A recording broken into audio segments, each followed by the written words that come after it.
Bismillahirrahmanirrahim.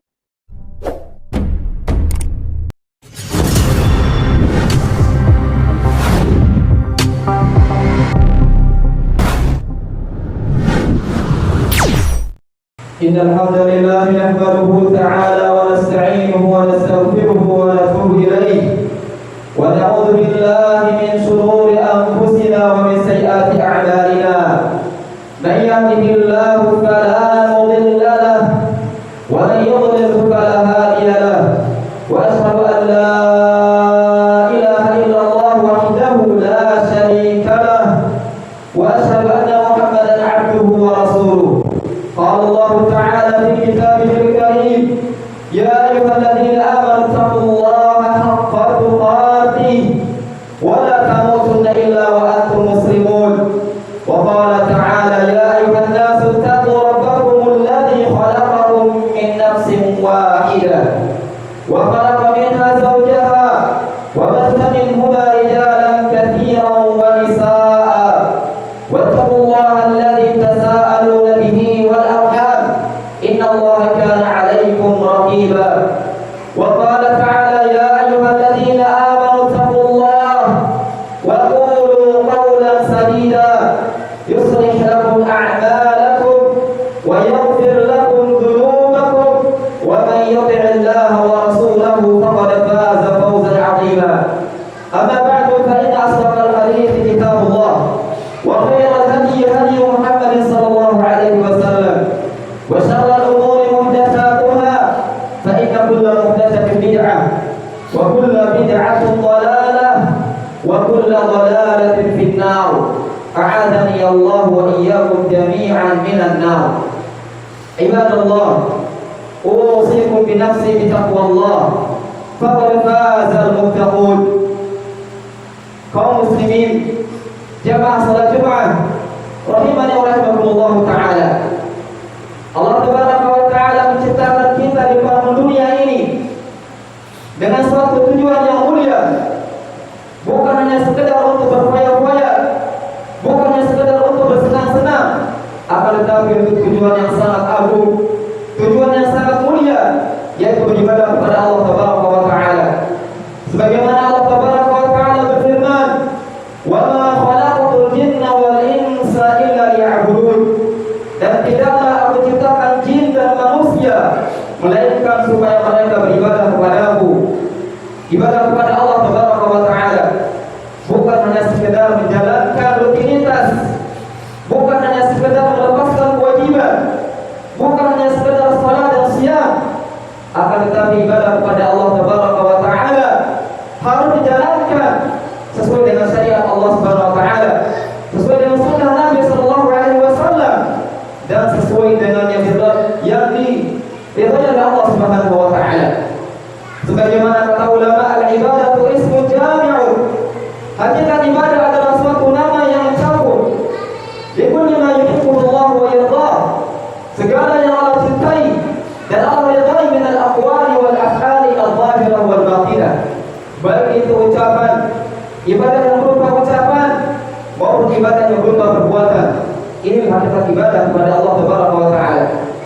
Maka hendaknya kita mewujudkan ubudiyah kepada Allah tabaraka wa taala, mewujudkan tauhid kepada Allah subhanahu wa taala sesuai dengan tuntunan Nabi alaihi salatu wassalam, agar kita telah menjadi orang-orang yang selamat di akhirat, agar kita telah menjadi orang-orang yang sukses dan selamat dari azab Allah tabaraka wa taala. Sebagaimana Allah tabaraka wa taala berfirman: "Faman zuhziha 'anil nar", maka barang siapa yang diselamatkan oleh Allah dari api neraka, wa udkhila al-jannata faqad faz, lalu dimasukkan ke dalam surga, maka sungguh dia termasuk orang-orang yang beruntung, orang-orang yang sukses. Wa mal hayatud dunya illa mata'ul ghurur, dan tidaklah kehidupan dunia melainkan kehidupan yang menipu. Ma'asyiral muslimin rahimani wa rahimakumullah, inilah hakikat daripada kesuksesan. Kesuksesan yang sejati bukanlah dengan mengumpulkan harta. Kesuksesan yang hakiki bukanlah dengan memiliki jabatan yang tinggi Akan tetapi kesuksesan yang sebenarnya adalah bagaimana tatkala kita menghadap Allah Subhanahu wa taala, Allah menyelamatkan kita dari azabnya. Bagaimana tatkala kita bisa menginjakkan kaki di surga Allah Subhanahu wa taala. Inilah hakikat kesuksesan yang sebenarnya. Ma'asyiral muslimin rahimani wa rahimakumullah taala. Perlu kita ketahui bahwasanya di dalam kehidupan dunia ini pada hakikatnya kita sedang menempuh perjalanan. Kita seperti orang yang bermusafir melakukan perjalanan, dan tentunya seorang yang musafir, orang yang melakukan perjalanan yang jauh membutuhkan bekal. Dan sebagaimana Muawiyah bin Abi Sufyan berkata, fa inna lil akhirati zad, maka sungguhnya bagi setiap fa inna li kulli safarin zad, sesungguhnya setiap perjalanan membutuhkan yang namanya bekal. Fatazawwadu ila al-akhirati bi taqwallah, maka hendaklah kalian bertakwa, hendaklah kalian berbekal menuju Allah Subhanahu wa taala dengan bertakwa kepada Allah Subhanahu wa taala. Dan sungguh dunia ini adalah bagaikan sebuah pohon, bagaikan tempat yang kita jadikan peristirahatan tatkala kita letih dari safar, tatkala kita letih dari perjalanan yang jauh. Sebagaimana Al-Imam Tirmidzi rahimahullah meriwayatkan di dalam sunannya dan disahihkan oleh Syekh Al-Albani rahimahullah, beliau meriwayatkan dalam sebuah hadis yang sahih yang mana Nabi sallallahu alaihi wasallam menyebutkan bahwasanya tatkala Abdullah bin Mas'ud melihat Nabi alaihi wasallam, beliau tidur di atas tikar yang keras, yang kasar, sampai para sahabat melihat bekas tikar tersebut pada jasad Rasulullah sallallahu alaihi wasallam. Kemudian Abdullah bin Mas'ud mengatakan, "Ya Rasulullah, maukah kami buatkan untuk Anda tempat tidur yang nyaman, yang empuk?" Kemudian kata Nabi sallallahu alaihi wasallam, "Bali walid dunya, ma ana fid dunya illa qaratibin istawalla tahta syajarah thumma raha wa tarakaha." Kata Nabi alaihi wasallam, "Apa perlunya aku dengan dunia? Tidaklah aku di dunia ini melainkan seperti seorang yang sedang melakukan perjalanan, lalu dia berteduh di bawah pohon, dia beristirahat, kemudian dia melanjutkan perjalanannya menuju tempat tujuannya." Demikianlah Nabi sallallahu alaihi wasallam mengabarkan tentang dunia bagaikan pohon yang hanya sesaat kita melepaskan keletihan dan kecapean dari selama hidup di dunia. Maka hendaknya kita bersemangat untuk mewujudkan, kita mengumpulkan pundi-pundi pahala untuk menghadap Allah Tabaraka wa taala. Demikian juga di antara hal yang perlu kita ketahui bahwasanya di dalam berbekal menuju Allah Subhanahu wa taala, sebagaimana layaknya seorang yang musafir, tatkala dia akan pergi, tentu dia akan menyiapkan perbekalannya, makanannya, pakaiannya, dan seterusnya untuk mencapai suatu tujuan. Demikian pula kita perlu untuk membekali diri kita untuk berjumpa dengan Allah Subhanahu wa taala. Lantas bekal apa yang perlu kita persiapkan untuk menghadap Allah Subhanahu wa taala? Di antara bekal yang paling terpenting adalah al-iman billahi wa tauhidihi, beriman kepada Allah Subhanahu wa taala dan mentauhidkan Allah Subhanahu wa taala. Ini adalah bekal yang paling penting. Mengesahkan Allah Subhanahu wa taala, beribadah hanya kepada Allah Subhanahu wa taala, tidak menyekutukannya dengan makhluk, tidak berbuat syirik kepada Allah Subhanahu wa taala. Karena bekal inilah yang akan menentukan seorang hamba apakah dia akan masuk ke dalam surga ataukah dia akan masuk ke dalam neraka. Sebagaimana pula Al-Imam Al-Bukhari rahimahullah meriwayatkan di dalam sahihnya dari sahabat Jabir bin Abdullah radhiyallahu anhu, Nabi sallallahu alaihi wasallam bersabda, "Man laqiya Allah la yushriku bihi syai'an dakhala jannah." Barang siapa yang berjumpa dengan Allah Subhanahu wa taala sedangkan dia tidak berbuat syirik, maka dia akan masuk ke dalam surga. Dan sebaliknya, wa man laqiya Allah yushriku bihi syai'an dakhala an-nar. Dan barang siapa yang berjumpa dengan Allah sedangkan dia berbuat syirik, maka dia pasti akan masuk ke dalam neraka. Maka dengan tauhid seorang akan selamat dari api neraka. Dia beribadah kepada Allah, dia jadikan simbol dirinya sebagai seorang muslim adalah iyyaka na'budu wa iyyaka nasta'in. Hanya kepada Allah kami beribadah dan hanya kepada Engkau kami meminta pertolongan. Dan seorang muslim jangan sampai dia meninggal kecuali di atas tauhid, di atas Islam Sebagaimana firman Allah Tabaraka wa Ta'ala, "Wa la tamutunna illa wa antum muslimun." Dan janganlah kalian sekali-kali mati kecuali di atas Islam, di atas tauhid kepada Allah Tabaraka wa Ta'ala. Dan tauhid merupakan husnul hasib. Tauhid merupakan benteng seorang muslim yang akan membentengi dirinya dari kesyirikan, dari penyimpangan. Kata Imam Ibnu Qayyim rahimahullah taala, tauhidullahi husnul a'zam. Mentauhidkan Allah Subhanahu wa taala merupakan benteng Allah yang paling kokoh. Faman dakhala kana minal aminin. Maka barang siapa yang masuk ke dalam tauhid, niscaya dia akan termasuk orang-orang yang selamat, orang-orang yang aman. Demikian pula kita tahu bahwasanya surga Allah Subhanahu wa taala yang memiliki banyak pintu-pintu, dan tidak akan mungkin seorang muslim akan masuk kepada surga Allah Subhanahu wa taala kecuali melalui pintu tersebut. Dan tidak mungkin seorang bisa masuk ke dalam surga kecuali dia memiliki kunci, dan kunci surga adalah tauhid. Al-Imam Ibnu Qayyim rahimahullah taala beliau mengatakan, la yadkhulul jannata nafsun musyrikah. Sekali-kali tidak akan masuk ke dalam surga jiwa yang penuh dengan kesyirikan, jiwa yang dikotori dengan kesyirikan. Fa inna yadkhuluha ahlut tauhid. Namun surga itu akan dimasuki oleh orang-orang yang ahlu tauhid. Fa tauhid fa inna tauhida miftahu babiha. Sesungguhnya tauhid merupakan kunci daripada pintu surga tersebut. Faman lam yakun ma'ahu miftah lam yuftah lahu babuha. Maka barang siapa yang tidak memiliki kunci, niscaya dia tidak akan bisa masuk ke dalam surga Allah Subhanahu wa taala. Yang kedua di antara bekal untuk menuju akhirat adalah mendalami ilmu din. Talabul ilm, mempelajari agama Allah Subhanahu wa taala agar kita selamat di akhirat. Karena dengan mendalami ilmu din, seorang bisa membedakan antara yang hak dan yang batil. Seorang bisa membedakan antara yang sunnah dan bid'ah, antara tauhid dan syirik. Dan dengan mendalami ilmu din akan mengantarkan dirinya kepada surga Allah Subhanahu wa taala. Sebagaimana sabda Rasulullah sallallahu alaihi wasallam, "Man salaka tariqan," barang siapa yang menempuh perjalanan dengan tujuan untuk mencari ilmu, sahhalallahu lahu bihi tariqan ila jannah. Maka Allah Subhanahu wa taala akan memudahkan dia jalan menuju surga Allah Subhanahu wa taala. Demikian pula yang ketiga, termasuk di antara bekal yang mengantarkan seorang kepada surga Allah Subhanahu wa taala adalah taqwallah, bertakwa kepada Allah Subhanahu wa taala dengan menjalankan perintah-perintah Allah dan dengan menjauhi larangan-larangan Allah Subhanahu wa taala. Karena hakikat taqwa adalah an taj'ala bainaka wa baina Allahi wiqayatan min 'adzabillah. Hakikat taqwa adalah Allah menjadikan antara dirimu dengan Allah Tabaraka wa taala wiqayah. Ada sebuah tameng yang akan membentengi dirinya dari azab Allah Subhanahu wa taala. Dan dengan taqwa dia akan menjadi orang yang beruntung di dunia dan di akhirat.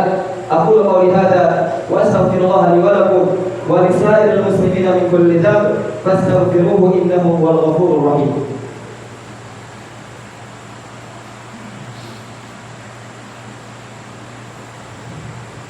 Alhamdulillahi ala ihsanihi wa syukru lahu ala taufiqihi wa imtinanihi. Asyhadu an la ilaha illallah wahdahu la syarika lahu ta'ziman li sya'nihi wa asyhadu anna Muhammadan abduhu wa rasuluh. Allahumma salli wa sallim ala nabiyyina Muhammad wa ala alihi wa ashabihi. Ma'asyiral muslimin, jamaah salat Jumat rahimani wa rahimakumullah taala. Di antara bekal yang keempat yang perlu seorang muslim membekali dirinya tatkala berjumpa dengan Allah Subhanahu wa taala ketika dia hidup di dunia adalah bekal sabar. Tentunya dalam kehidupan dunia dia akan mendapatkan banyak ujian dan cobaan dari Allah Subhanahu wa taala. Maka memerlukan kesabaran di dalam ujiannya, sabar terhadap takdir Allah Subhanahu wa taala, sabar terhadap apa yang telah Allah Subhanahu wa taala tetapkan. Karena sabar adalah habsun nafsi 'ala tasaffut wal jaza' 'ala aqdarillah. Bersabar adalah menahan jiwa, menahan diri untuk tidak tasakhut, untuk tidak murka, tidak marah terhadap ketetapan Allah Subhanahu wa taala. Dan sungguh orang yang bersabar akan diberikan ganjaran yang besar oleh Allah Subhanahu wa taala. Sebagaimana Allah mengatakan, "Innama yuwaffas sabiruna ajrahum bighairi hisab." Sesungguhnya Allah Subhanahu wa taala akan memberikan ganjaran kepada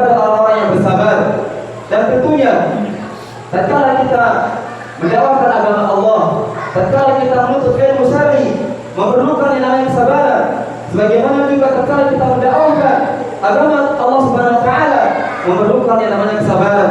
Lihatlah Nabi Allah Ibrahim alaihissalam, bagaimana Allah Subhanahu wa taala mengangkat derajatnya sebagai Khalilullah, kekasih Allah Subhanahu wa taala, karena berkat kesabaran beliau, karena pengorbanan beliau, yang mana beliau banyak bersabar dan berkorban demi menegakkan agama Allah Subhanahu wa taala, demi menegakkan tauhid.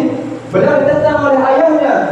Tatkala ayah mengatakan, "Qala araghibun anta an alihati ya Ibrahim." Sang ayah berkata, "Apakah engkau benci dengan Tuhanku ya Ibrahim? La in lam tantahi la arjumanna." Kalau kamu tidak berhenti dari dakwahmu, aku benar-benar akan merajamu. Wahjurni maliya, dan tinggalkanlah aku sendirian. Ibrahim bersabar dalam dakwahnya, bahkan beliau ingin dibunuh oleh kaumnya.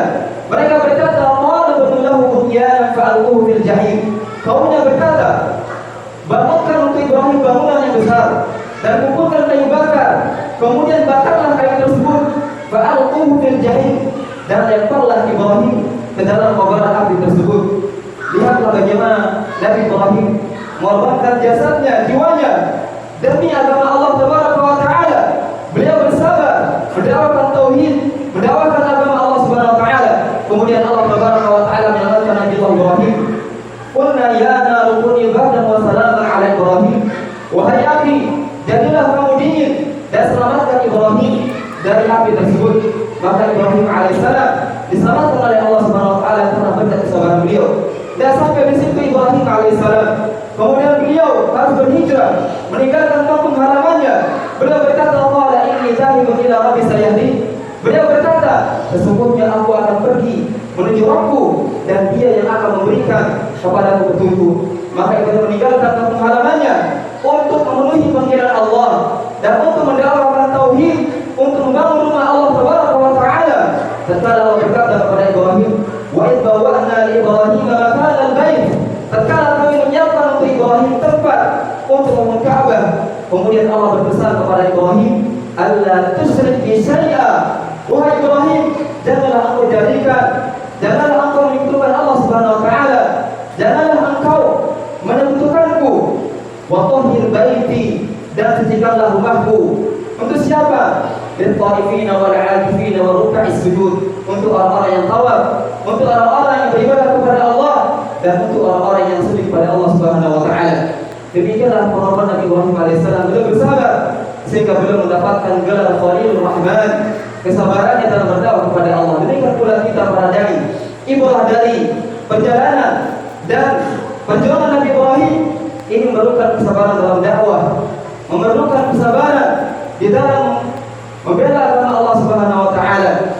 Dan semoga Allah Subhanahu wa taala menjadikan kita termasuk di antara orang-orang yang diberikan hidayah dan taufik oleh Allah untuk senantiasa istiqamah, senantiasa menyiapkan bekal-bekal untuk berjumpa dengan Allah Subhanahu wa taala. Dan semoga momen-momen seperti ini menjadikan bagi kita di hari-hari tasyrik ini agar kita senantiasa beribadah kepada Allah Subhanahu wa taala untuk tetap istiqamah pada hari-hari berikutnya. Allahumma shalli ala Muhammad wa ala ali Muhammad kama shallaita ala Ibrahim wa ala ali Ibrahim innaka Hamidum Majid.